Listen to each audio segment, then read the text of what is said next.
Okay, so this is the second video relating to children and legislation. I'm just going to kind of be looking in between the report and talking to you, if that's okay. So I really would like you to have a look at the report, which is called Safeguarding Children, a comparison of England's data with that of Australia, Norway and the United States.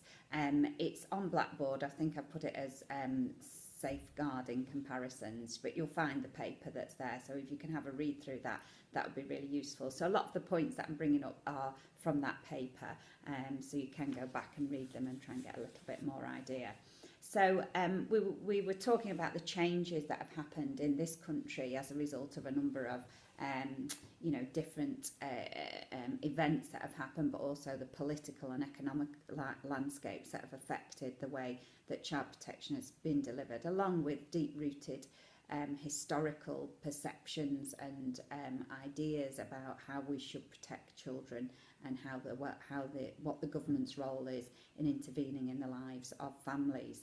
So sort of moving us along to about 2004, when the Children Act 2004, which is very different from the Children Act 1989, came along. But one of the things that act talked about was the emphasis of interagency working, joined up thinking, and the importance of different professionals talking to one another to get the right picture. And that kind of was starting to obviously look at this kind of early intervention and strengthening the welfare of families. And in a sense, those reforms were subject to a review in 2008 following the death of Peter Connolly, Baby P, who died at the hands of his carers, even though he was subject to a child protection plan and at the time was being seen by over 60 health and social care professionals. So that did cause some friction in terms of what the government should be doing. And I think it was at this juncture that the pendulum shifted again.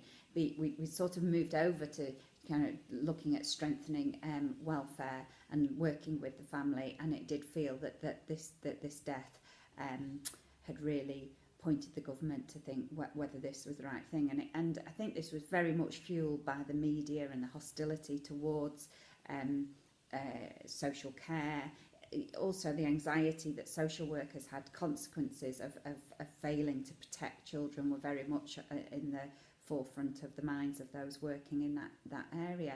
And it's really important that we understand culturally where this has come from, because in a sense you could say this was a knee-jerk reaction to that event, but it's about deeply seated views and values about how what the government's role is set out to do.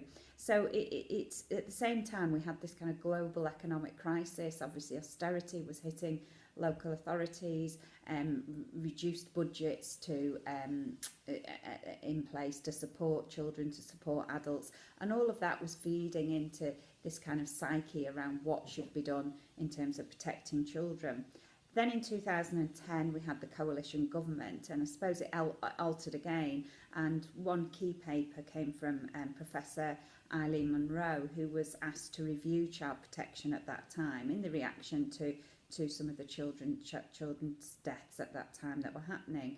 And it was found that her report identified defensive practice from social workers in particular, and that there was too much time spent on procedures and recording, and less time, not enough time, focused on supporting families effectively, and a lack of expertise in things like making professional judgments.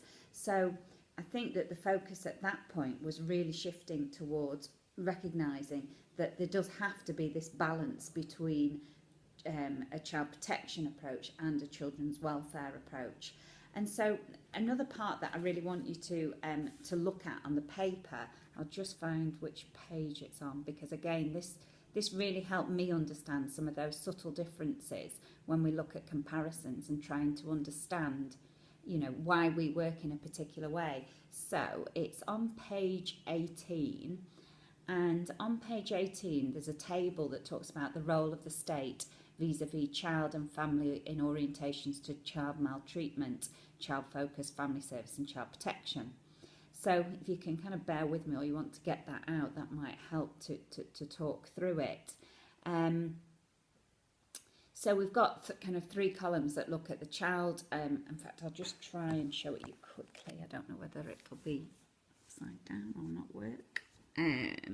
But that's the table anyway, so you can go back and have a look at that so you know what I'm talking about.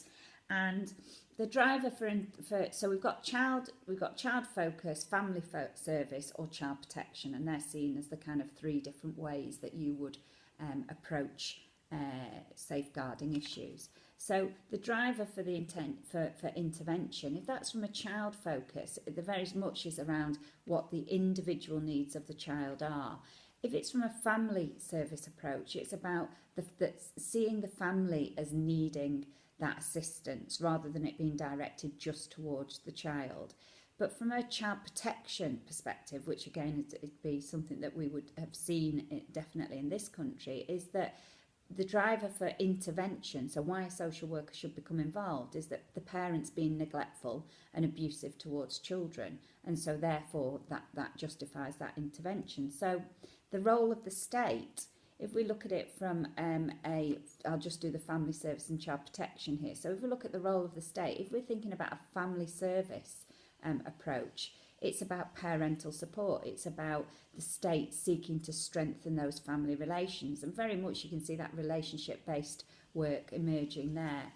From a child protection perspective, the role of the state is very much seen as sanctioning. The state's function is as a watchdog to ensure child safety. So you can already see that the way that might be experienced from a family, if it is from one of child protection, of a watchdog, it's very different from one where there is a genuine belief by the family that this state is intervening to support and to strengthen those family relationships.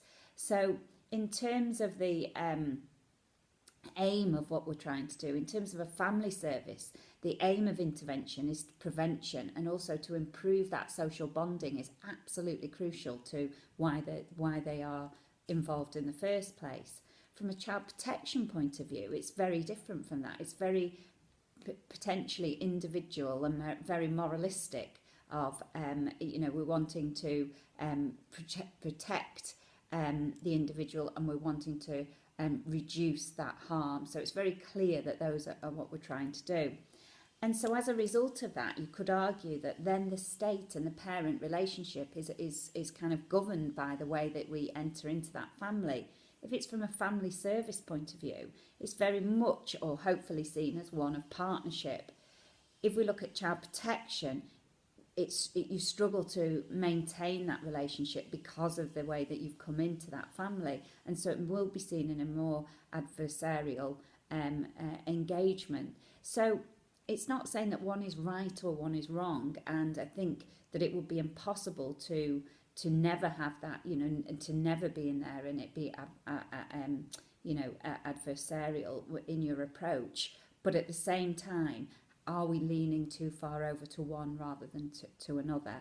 And if you look at this paper, what you'll find is that there's very different approaches in different countries, but you have to understand the policy and the histories behind the development of welfare states in those different countries to fully understand it. But it's really interesting to recognise that it can be done differently, and particularly in countries where social pedagogy is far more prevalent, it's interesting to see that approach. So just thinking about this in terms of your exam, it might be difficult to have got your head around what I'm talking about properly here. I know that for me it's a difficult one to explain, but if you go and read the paper, you might be a little bit clearer on that, hopefully, and you can ask me any questions on it.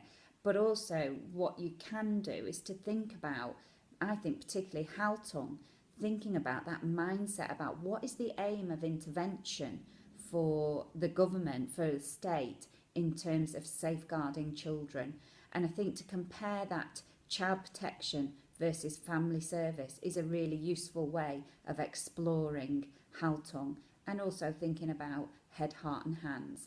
So hopefully that's given you a little bit more. You will have to do a bit of reading on this because it's a difficult one to get your head around. And I think part of the issue is that they're very subtle, some of the changes, and if you look at any country, they're likely to say this is how we do something. So I'm sure in this country we would talk about a balance between child protection and working along with the families. We've definitely got in our principles for working with families is working in partnership with families, and involving parents in decisions that are made. But nevertheless, I think that there is an underlying value base, which is a societal value base, that creeps into our practice, and it's about using reflection to think about when are we using that, and how might we be able to shift it to develop that kind of respect, and thinking about how we bring that together with the Convention of Rights of the Child, thinking about human rights, thinking about Article 8 and the right for private family life. So they're really difficult tensions, but this is the world that we work in, where there's tensions and there's dilemmas. And, you know, as we know in social pedagogy, one of the key phrases is "it depends." And it's about seeing that "it depends" as a really valuable tool in reflecting on every individual situation and being able to be honest with ourselves, and also to be able to appreciate how that is experienced by somebody on the other side of that intervention, and thinking about issues of power, of hierarchies.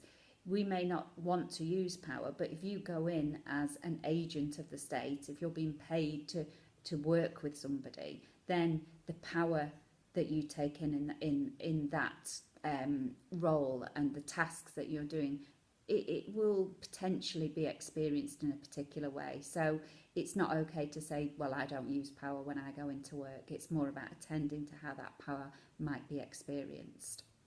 Okay, so I'll finish there, but go away and do a bit of reading, and if you've got any questions, please email me them. I'll be happy to try and help.